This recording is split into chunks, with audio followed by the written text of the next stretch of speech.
ज्ञान the treasure में आपका स्वागत है।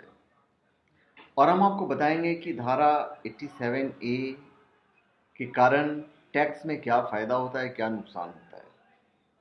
और धारा 87A क्या है, और भी मैं टैक्स के बारे में बहुत सारी चीज़ें बताने वाला हूँ। तो धारा 87A के कारण 3 लाख रुपए तक की आय पर टैक्स नहीं देना होता है। मोटा मोटी आप ये समझ लीजिए। अभी अरुण जेटली जी ने यह प्रस्ताव पारित किया है कि 60 साल से अधिक उम्र के व्यक्तियों को 2.5 लाख रुपए तक का सालाना आय पर कोई टैक्स नहीं देना होगा।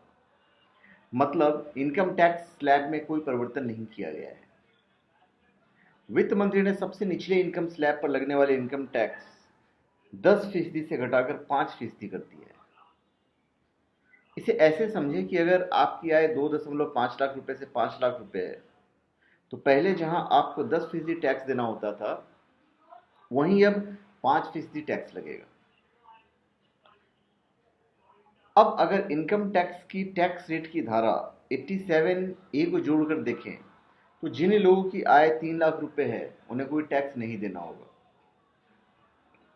धारा 87 के तहत मिलने वाली छूट को 5 लाख रुपए तक की सालाना आय वाले लोगों को 5,000 रुपए तक मिला करती थी, उसे घटाकर 2,500 रुपए कर दिया गया है। अगर आपकी कमाई 4.5 लाख रुपए है, तो आप अपनी कर देनदारी शून्य कर सकते हैं। जो लोग 3 लाख रुपए से 3.5 लाख रुपए के टैक्स ब्रैकेट में आते हैं, उन्हें 2,500 रुपए टैक्स देना होगा। इसके लिए आपको 80C के तहत उपलब्ध निवेश विकल्पों पे निवेश करना होगा। अभी उच्च वर्ग में आने वाले को इतना ही टैक्स देना पड़ेगा। दिलचस्प बात यह है कि जिन लोगों की कमाई ज़्यादा है, वह भी 2.5 से 5 लाख रुपए तक की आय पर 5% टैक्स का लाभ उठा सकेंगे। जिनकी आय 50 लाख से 1 करोड़ रुपए है, उन्हें कुल देनदारी पर 10% सरचार्ज भी देना होगा।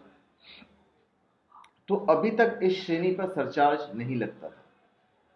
सिर्फ 1 करोड़ रुपए से अधिक आय वाले लोगों को 15% का सरचार्ज देने की जरूरत थी, जो अब भी जारी है। तो धन्यवाद। आप हमारे चैनल पर सब्सक्राइब करें और अपने कमेंट दीजिए। धन्यवाद।